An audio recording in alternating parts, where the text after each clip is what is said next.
Salut à tous, j'espère que vous allez bien. Aujourd'hui on se retrouve dans une nouvelle vidéo. Une vidéo qui va être un vlog où je vais lire 3 livres, mais 3 livres un peu spécifiques puisque ça va être des livres de la nouvelle maison d'édition Nox qui est affiliée directement à Albin Michel et qui est dirigée par Nin Gorman. Nin Gorman, pour ceux qui ne connaissent pas, c'est elle qui a coécrit parce qu'elle n'est pas la seule, Ashes Falling for the Sky par exemple, ou La nuit où les étoiles se sont éteintes, et elle propose notamment dans cette nouvelle collection aussi des romances MF, des romances MM, sans vraiment, j'ai l'impression, de fil directeur. C'est un peu plein de types de romances différentes. La particularité de ces livres, et je vais vous le montrer, c'est qu'ils sont un petit peu, ils ont un format un peu spécial, un peu plus petit, et j'en ai 2 dans ma palle, plus un service presse livre audio, donc je me suis dit pourquoi pas faire un vlog et me faire une petite opinion de cette nouvelle maison d'édition et vous la partager. Donc je vais lire avec vous cette semaine Black Venus de Dahlia Blake, publié du coup chez les éditions Nox. Ici on est sur une romance dans l'univers de l'espionnage. On a Onyx qui est un agent de la DGSE, donc c'est les services secrets français, qui va se voir pour mission de essayer de recruter Violette. Et Violette, elle, c'est une influenceuse très connue. Il va pas le laisser indifférent, bien évidemment, puisque c'est une petite romance. J'ai un peu envie de découvrir. J'ai eu des petits avis négatifs dernièrement sur ce livre, donc on va voir ce que ça donne. Je veux découvrir aussi en romance MF avec vous Westwell. J'ai eu le livre audio en service presse. On est ici sur une histoire où on a une jeune femme qui a vu sa sœur et le petit ami de sa sœur se faire tuer dans un accident de voiture. Du coup elle a beaucoup de mal à parler de cet événement, à retourner sur les lieux, et notamment ça fait longtemps qu'elle n'est pas revenue à New York. Et puis à un moment elle va décider de revenir, notamment pour faire de la lumière sur un peu ce qui s'est passé et mettre en avant la vérité sur ce qui s'est passé. Et dans ce cadre-là, elle va devoir un petit peu affronter la famille du petit ami de sa sœur et notamment le frère du petit ami de sa sœur qui va être le love interest. C'est une romance qui peut être très intéressante. Faut voir qu'est-ce que ça va donner parce qu'on dirait que le speech est un petit peu vu et revu, mais je vais l'écouter en audio et je vais me faire ma propre opinion et vous en parler. Et enfin, en romance MM, il y a ce livre Falling into Pieces de Shelley Larache que je me suis fait dédicacer au salon Ready Set Romance. Voilà, juste pour vous montrer le bas. Ici on est dans une histoire assez différente je dirais des registres des autres. On est moins sur un discours assez héroïque, on est plus sur un homme qui est père célibataire et qui est sujet à des dépressions, et c'est vraiment quelque chose qui l'empêche d'avancer dans la vie. Il va faire la rencontre d'un autre personnage qui s'appelle Diesel. Voilà, fallait que je note qui s'appelle Diesel. Et cet autre personnage va essayer, enfin, ils vont essayer de construire quelque chose, mais il y a toujours la dépression qui est vraiment un facteur très compliqué dans les relations aussi. Et je pense que c'est ça qui va être mis en avant, et le fait que la dépression c'est pas juste quelque chose où tu te sens mal, c'est vraiment une maladie mentale qui est très compliquée à affronter, et je pense que c'est ce que ce livre veut mettre en avant, et j'ai très hâte de m'y plonger, et un petit peu peur, parce que voilà, faut que je sois dans un bon mood, que ça me déprime pas trop. On commence tout de suite.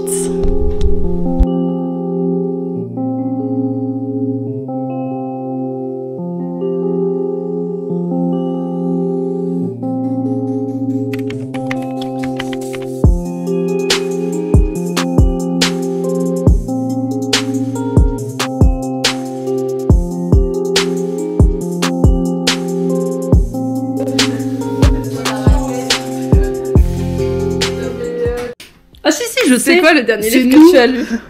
Ah ouais? Nous de Christelle Labos. Et alors? C'était bien. Ok. Mais... Enfin genre, j'adore comment Christelle Labos elle écrit, donc de toute façon c'était bien. Mais la fin m'a laissé un peu sur ma faim, justement. En gros c'est dans un monde où chacun a une fonction bien précise en fonction du... Je crois que ça s'appelle ça le don, je sais pas comment ça s'appelle ça. Ouais. Et on va suivre 2 héros. Le premier il est protecteur. En instinct, ouais, ça s'appelle comme ça. Et en gros, ils ont un champ d'action. Et si tu rentres dans leur champ d'action, ils vont devoir exercer absolument leur instinct. Donc par exemple, le protecteur, si t'es en danger, il doit forcément te protéger. Et on va suivre la deuxième, qui elle est... j'ai oublié son nom, mais en gros, elle écoute les gens quand ils parlent. C'est plus un instinct subi, parce qu'en gros, si tu lui parles, elle est obligée de t'écouter. Elle peut plus t'interrompre. Ok. Voilà, et du coup, on va suivre ces deux-là dans des histoires un peu bizarres de ce qui se passe, à travers l'instinct.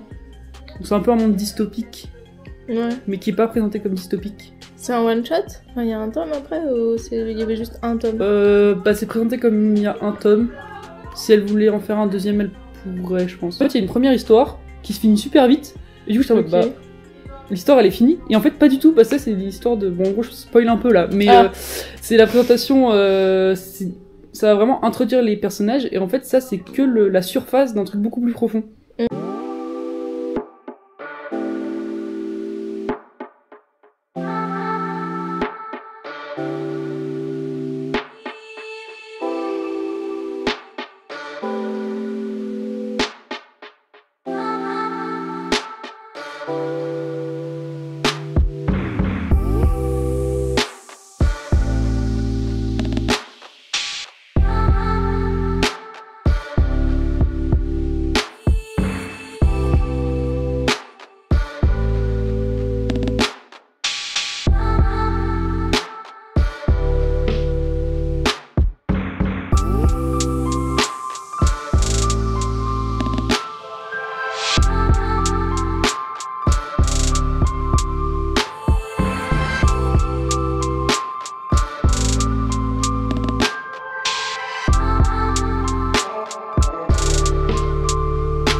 Le gars dit: moi je suis pas n'importe qui, ok, moi je suis un espion.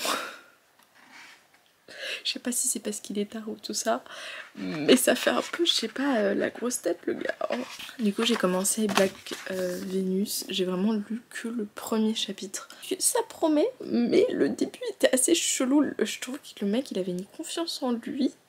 Enfin, il a une non-confiance, mais ça s'est passé comme il a trop de confiance. Je sais pas si je suis claire, je suis pas du tout claire. Il est 23h, ok, ma tête est déjà en train de dormir.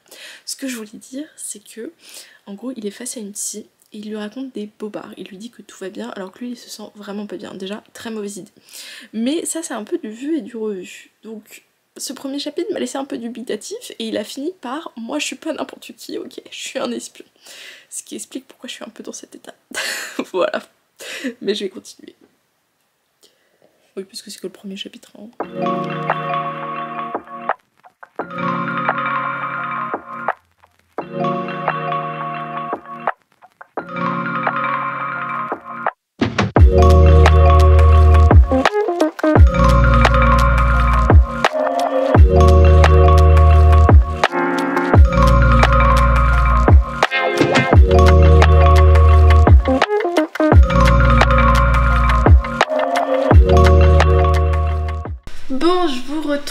Du coup, puisque j'ai avancé sur 2 lectures, donc la première c'est Black Venus ici. J'ai lu à peu près la moitié. Alors il y a deux marque-pages, je vais vous expliquer.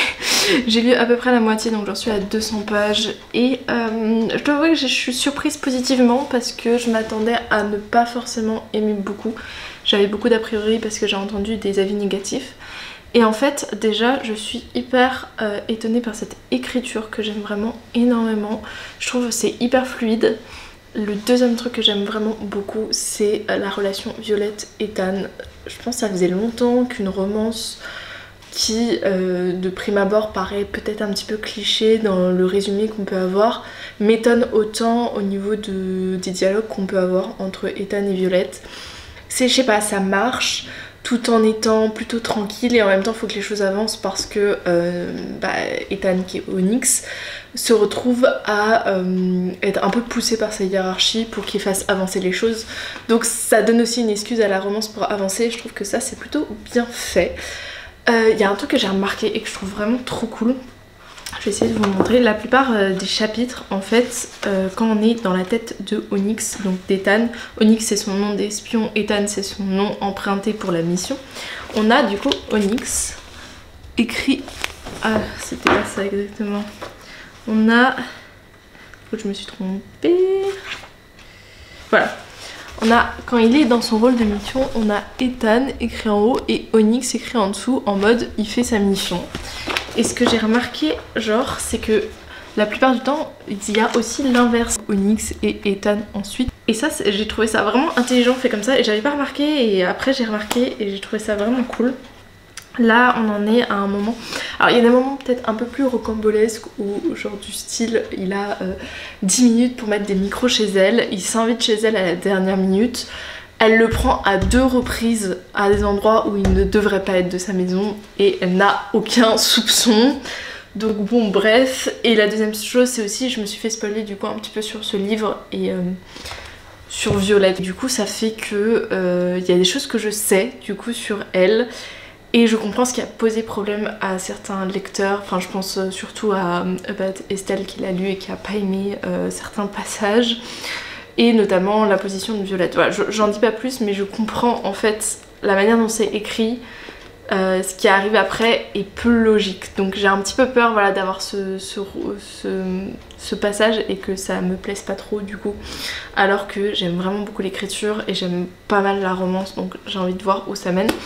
Et je trouve que tous les personnages de ce livre qu'on rencontre sont réalistes et ont vraiment une touche à eux. J'ai vraiment l'impression de plonger dans une histoire complète et hyper bien réfléchie. Donc voilà, je suis trop contente là-dessus. J'avais envie de vous parler d'une autre lecture du coup. J'ai commencé en même temps un livre audio Westwell. Je crois que j'en suis à 20-30%. J'en suis à 31% de Westwell, donc c'est vraiment encore beaucoup le début. Ça se sent que c'est la partie vraiment très idéalisée des États-Unis avec New York et à quel point c'est fantastique et un petit peu à la Gossip Girl dans le sens où on est avec des familles très riches. Il y en a une qui est anciennement riche, donc plus traditionnelle, et l'autre qui est plus nouvellement riche mais qui est celle un peu méchante qui propage des rumeurs notamment sur la sœur de Violette. Je crois qu'elle s'appelle aussi Violette, je suis en train de me dire. Je me souviens plus de son nom. Mais bon, sur sa sœur. Et il y a une scène assez épique au tout début où la jeune fille arrive chez elle et on sent que c'est pas comme ce qu'elle aurait aimé et voulu. Et notamment, elle a pris le taxi pour venir jusqu'à chez elle. Et la première réflexion de sa mère, c'est « Oh mon dieu, t'as pris le taxi, mais c'est affreux. Tu t'imagines ce que vont dire les voisins et ce genre de choses. » Donc on est vraiment genre sur une autre planète quoi, où ça me rappelle beaucoup les gros clichés de Gossip Girl, donc je suis un tout petit peu sceptique et puis j'ai du mal genre en livre audio à écouter les réflexions des deux. Elle passe sa vie dans sa tête à expliquer à quel point elle aime pas la famille, l'autre famille, celle qui propage des rumeurs sur sa sœur, mais c'est too much en fait. Au bout d'un moment on a compris le principe. Et il y a des trucs un petit peu, comment dire, elle s'est inscrite à la faculté uniquement pour pouvoir mener ses recherches et dire la vérité sur sa sœur. Et elle a pris de la criminologie. Et genre elle essaie de justifier ça en mode ouais j'ai pris de la criminologie, avant je voulais faire du tourisme avec ma sœur mais là j'ai changé parce que je veux mener une enquête sur qu'est-ce qui s'est passé et tout. Enfin je sais pas, ça fait vraiment too much et j'ai vraiment du mal à m'accrocher pour le moment. Mais on est que à 30%. Et il y a quelque chose que j'aime bien, c'est le personnage plutôt masculin.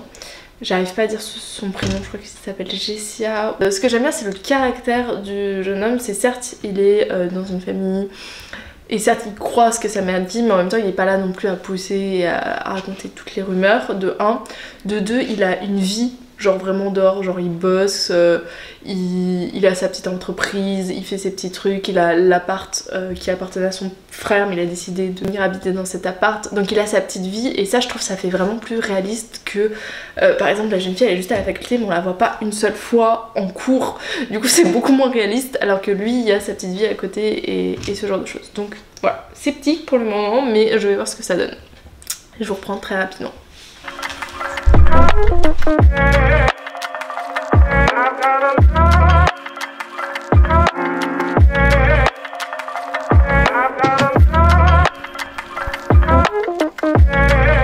Je pense que ça va être le moment le plus intéressant parce que globalement la mission est terminée. Donc le mec qui se sont beaucoup rapprochés et il doit juste partir en fait. Ça va être fun. C'est trop bien écrit, j'adore l'écriture. Et il y avait tout un passage un peu sur le racisme qui était hyper émouvant et trop bien écrit en fait.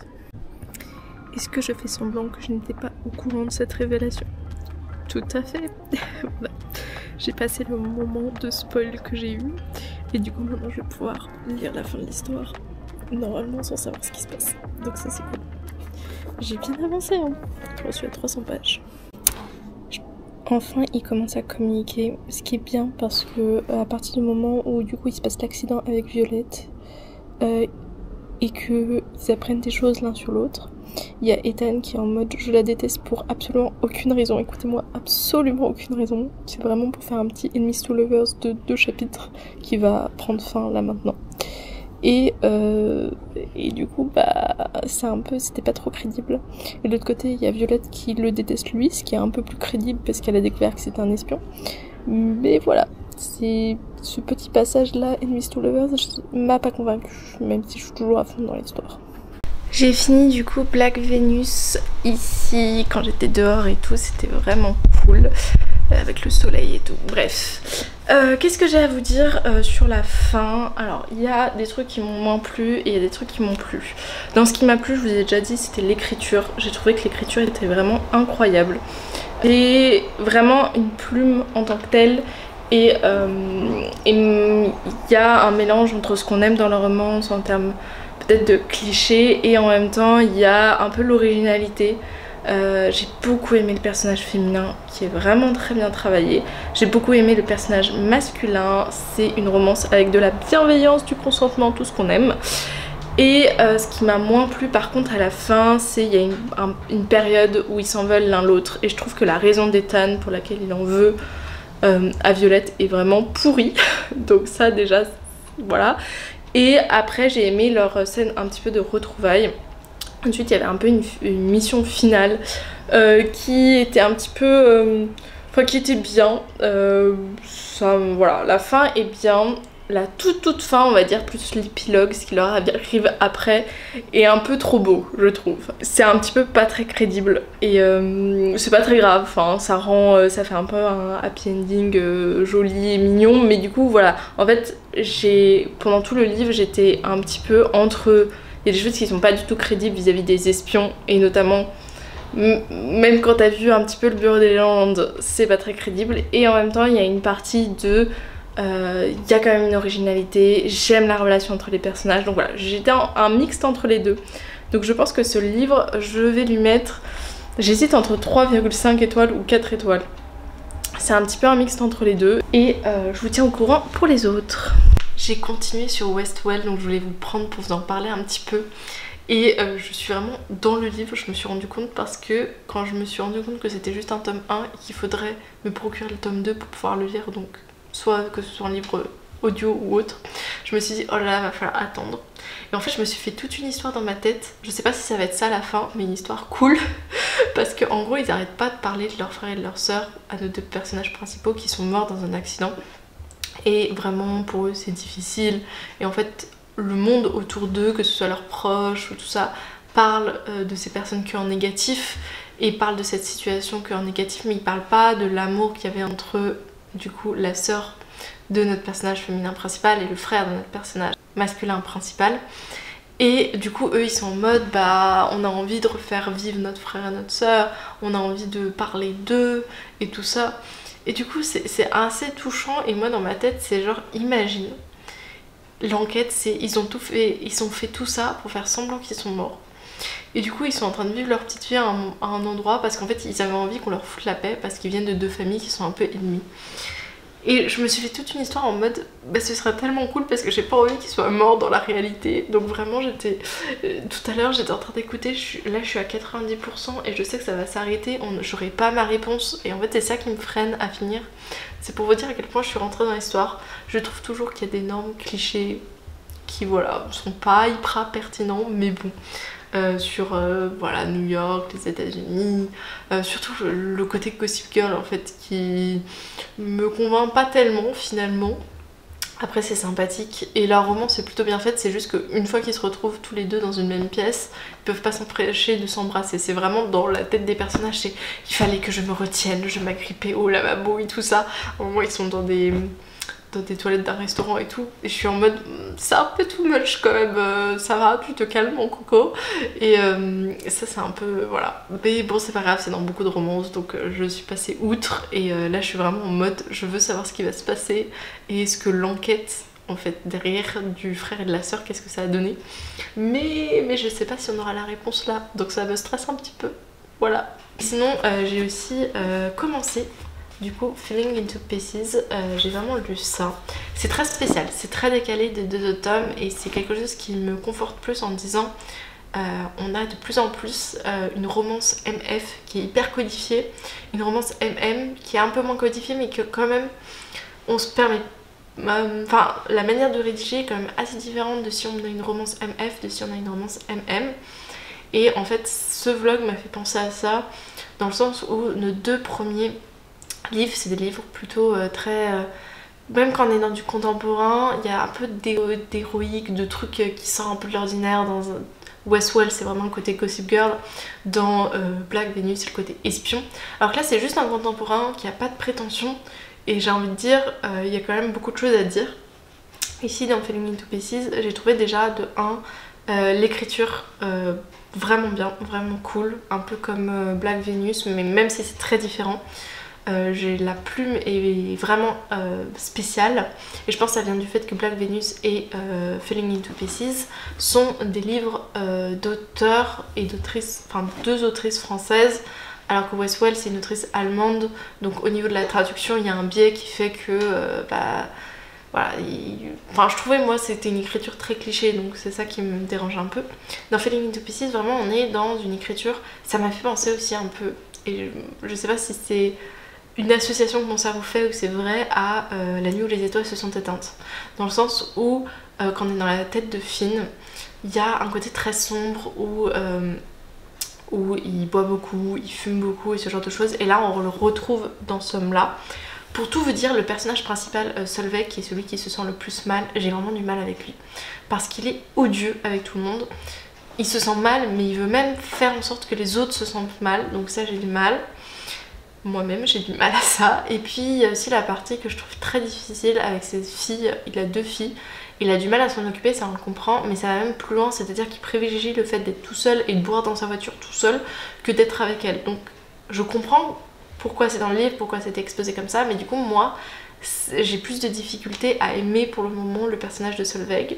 Le personnage de Diesel, il est un peu, voilà, c'est un peu le cliché de l'étudiant en littérature, enfin là pour le coup il est en criminologie, mais l'étudiant à la fac qui se prend pas trop la tête, qui a quelque chose qui lui tient à cœur dans la vie, donc là c'est le fait de militer contre la peine de mort aux États-Unis, du coup on est dans ce contexte là, et qui voilà, aime chercher un peu les gens, et du coup il va un peu chercher notre gardien de prison qui est Solveig. Donc pour le moment j'adore l'écriture, je sais que je vais être prise par l'histoire, et en même temps j'ai ce côté de Solveig que je le trouve pas hyper sympathique. Donc j'espère que ça va changer, et j'espère surtout que la partie vraiment où il a envie de descendre les autres et voilà, il se sent tellement mal que ça empiète sur toute sa vie. On va la voir un petit peu évoluer, changer, ou peut-être plus comprendre en fait pourquoi il a ce sentiment là, parce que pour le moment j'ai juste l'impression qu'il est odieux avec tout le monde. Parce qu'on peut se sentir très mal sans avoir envie, et je pense que c'est aussi quelque chose qu'il faut mettre en avant, sans avoir envie de faire en sorte que les autres se sentent très mal.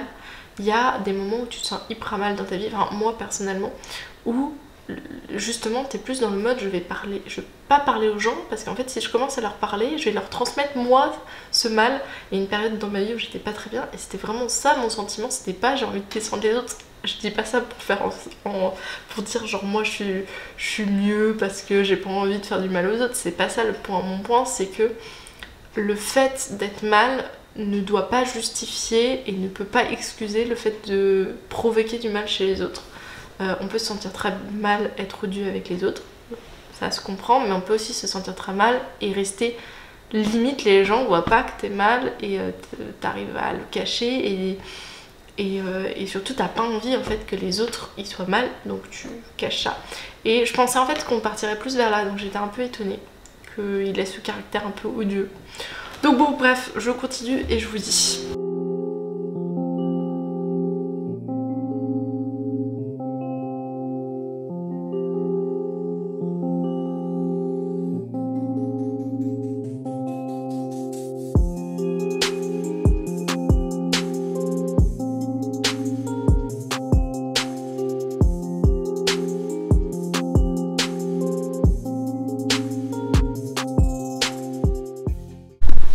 Un autre truc aussi que je trouve vraiment bien, c'est que là il y a une discussion du coup entre Diesel et Solveig, et Diesel essaye genre pas de juger le comportement justement de Solveig, il essaye de genre faire un peu le psy, même si c'est pas son job, et de le faire parler, lui faire lui-même comprendre en fait ce qu'il est en train de faire, l'état d'esprit dans lequel il est, quelle était la situation, quel était le contexte.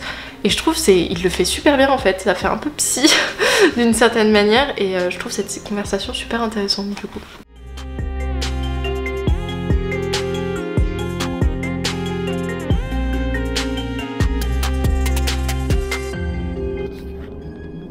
La scène avec la fille de Solveig me tue là, vraiment. Ah, ça me met en colère, et en même temps c'est tellement vrai ce qui est dit, donc...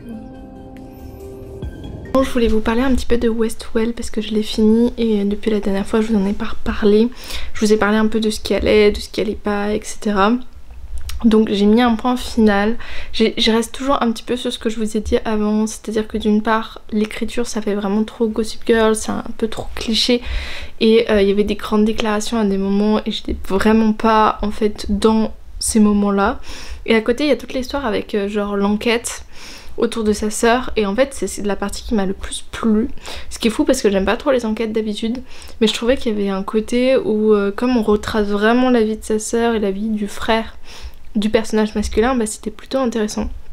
Donc ça c'est vraiment la partie que j'ai préférée. Par contre la fin ça termine vraiment sur quelque chose qui est vu et revu.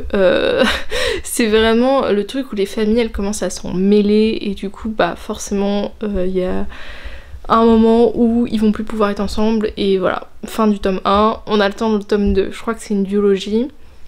Pour l'instant je suis dans le mood à j'ai envie de savoir la suite, mais je ne sais pas quand je me procurerai la suite, mais voilà, faut savoir que c'est 2 tomes. Et pour ce qui est de Falling into Pieces, en fait il me reste ça, j'arrive pas à le montrer, voilà. Donc c'est vraiment rien du tout, je pense que je vais me mettre sur la terrasse, que je vais lire et que je vais juste terminer en fait. Parce que j'ai pas eu le temps ce matin, je devais aller au boulot. Mais sinon je pense que je l'aurais terminé, mais voilà. C'est vraiment, il me reste juste ça, je pense que je suis déjà dans la fin et l'épilogue, donc voilà, bon bref. Je termine et je vous reprends pour vous en parler un peu plus, mais pareil, j'ai déjà dit pas mal de choses sur ce livre. Mais voilà, je vous reprends.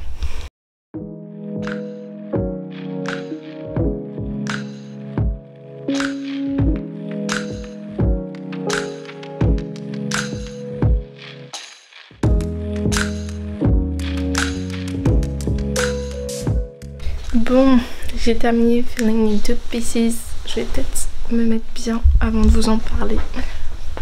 Alors, déjà, je trouve que l'écriture est vraiment bien. L'originalité de la manière dont c'est écrit, des propos, du rythme de la romance même. Ici, on n'est pas sur un récit où on a pour but d'avoir plein d'obstacles, où voilà, où ils vont se mettre ensemble, ils vont plus se mettre ensemble, et ce genre de choses. C'est vraiment un récit lent qui a pour but de montrer d'une part ce qu'est la dépression, même si elle peut être différente chez plein de personnes, et ce livre me l'a encore plus prouvé parce que voilà, je vous ai dit que le caractère de Solveig je l'aimais pas trop, mais voilà, ça a pour but de montrer qu'est-ce que c'est la dépression, qu'est-ce que c'est de vivre avec quelqu'un et de pouvoir créer une relation avec quelqu'un qui est dépressif, ce qui est pas du tout facile. Diesel, c'est vraiment la force de la nature de ce livre.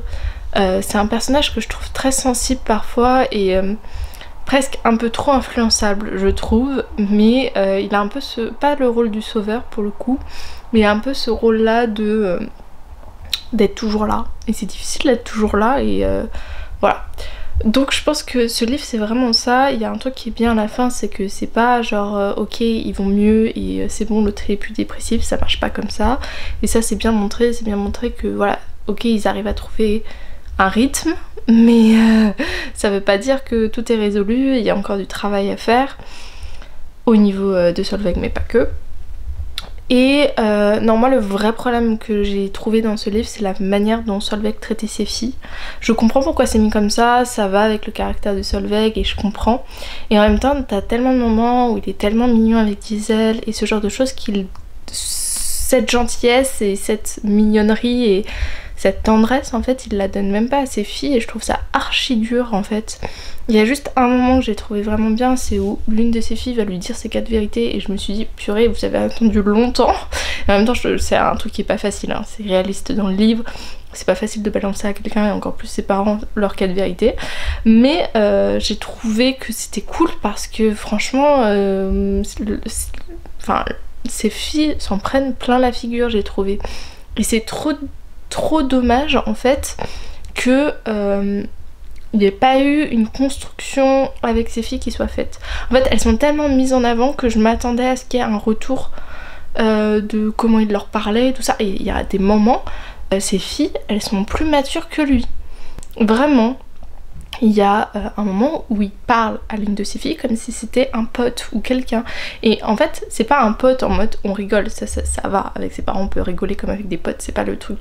C'est plus, il lui parlait genre sur quelque chose de très sombre, de très compliqué, et il lui parlait comme si c'était quelqu'un qui avait la même maturité que lui, avait la même sensibilité, ce genre de choses, alors que la jeune femme, la jeune fille, elle est censée avoir 14 ans. Donc voilà. C'est les petits... En fait c'est vraiment cette partie là qui m'a gênée parce que j'ai trouvé que sa relation avec ses filles était compliquée et moi ça me faisait mal au cœur. Je dis pas qu'elle est mal écrite ou qu'elle aurait dû être écrite différemment, je comprends la position de l'autrice, mais moi ça m'a vraiment fait mal au cœur. J'ai l'impression qu'il les traitait pas bien, enfin qu'il était pas le père en fait. Il était le responsable de ces jeunes filles mais pas le père et ça m'a... Voilà. Donc bon bilan de manière générale de tous les livres que j'ai lus sur les éditions Nox. Je dirais que mes deux préférés donc c'est Black Venus et Falling into Pieces parce qu'il y a une certaine originalité du récit dans les deux, quelque chose que j'ai vraiment aimé, vers lequel j'aimerais me diriger en romance, donc ça c'est vraiment cool. Là où Westwell on restait sur un peu de l'acquis et ce qu'on a l'habitude de lire en romance, même si en fait tous m'ont apporté quelque chose, j'ai eu des trucs à redire sur tous, mais je suis de plus en plus critique sur plein de choses, donc voilà, c'est pour ça que j'essaye aussi des fois de me détacher de la romance, parce que quand tu lis 500 000 romances après tu vois tout ce qui va pas beaucoup plus que si t'en lis une de temps en temps. Mais en même temps c'est quand même le genre que je préfère, donc voilà, je suis trop contente qu'il y ait une nouvelle maison d'édition, enfin pas qu'une, il y en a plein qui sont créées en ce moment, des collections, des maisons d'édition sur la romance, parce que c'est vraiment voilà, un genre que j'aime bien, et je suis contente d'avoir découvert ces collections qui sont vraiment plus originales, je dirais, voilà. Il y a une manière dans l'écriture, dans les personnages qui ont été construits, qui est différente des romances qui sortent, je pense, actuellement. Donc n'hésitez pas à aller faire un tour. Déjà des notes, je dirais Westwell, je lui ai mis je crois 3 étoiles. 3,5 étoiles parce que je voulais pas que ce soit un 3 étoiles. Enfin moi j'ai toujours du mal entre 3 et 4 étoiles. Mais du coup voilà, 3,5 étoiles c'est que c'était une bonne lecture, mais j'ai quand même 2 ou 3 trucs à en redire. Falling into Pieces, je pense que ça va être un 4 étoiles parce que je veux vraiment souligner l'originalité du récit, la manière dont la dépression a été traitée qui est plutôt bien. J'ai du mal avec le fait que Solveig veuille que les autres soient mal quand lui est mal. Ça c'est un des trucs, mais ça peut exister, donc voilà. Et en même temps je comprends un peu, donc 4 étoiles. Et de façon Black Venus je vous ai dit aussi 4 étoiles, donc voilà, c'est pas des 5 étoiles mais c'est des très bonnes découvertes et j'espère que je trouverai d'autres livres des éditions Nox qui me plairont à l'avenir et j'espère que j'ai pu vous donner un peu une vue d'ensemble de cette nouvelle collection. Pour les âges, c'est ça que je voulais dire au début, je pense que Black Venus c'est plutôt adulte. Westwell ça reste de l'adulte dans les scènes on va dire un peu olé olé, mais la manière dont c'est écrit je dirais que c'est plus adolescent, et ça je dirais que c'est vraiment plus adulte parce que c'est violent, parce qu'on est dans un univers qui est assez sombre. Il n'y a pas beaucoup de choses qui sont romantisées finalement, c'est une romance mais le monde est assez noir dans lequel on évolue, donc voilà. Là où les deux autres je pense c'était plus idéalisé et plus romantisé le récit. Et sinon, n'hésitez pas à liker, à vous abonner, que ce soit sur YouTube ou sur Instagram. Je vous mets mon compte juste ici sur Instagram, je publie toutes mes chroniques. J'étais un petit peu en retard ces derniers temps, mais j'essaie de reprendre un petit peu là où je m'étais arrêtée. J'essaie aussi de faire d'autres contenus. Voilà, j'essaie de redynamiser un petit peu mon compte Instagram, donc n'hésitez pas à aller voir, n'hésitez pas à vous abonner, vous êtes plusieurs à regarder sans vous abonner, ça ferait trop plaisir, ça me permettrait de faire encore plus de contenu. Sinon n'hésitez pas aussi à commenter, je sais pas, mettez un petit emoji pieuvre, en vrai, pour ce livre, la pieuvre du coup qui est le symbole de sa dépression. la partie qui est vraiment bien faite. Donc voilà, n'hésitez pas aussi à mettre une petite pieuvre en commentaire. Et sinon je vous dis à la semaine prochaine pour une vidéo. Salut!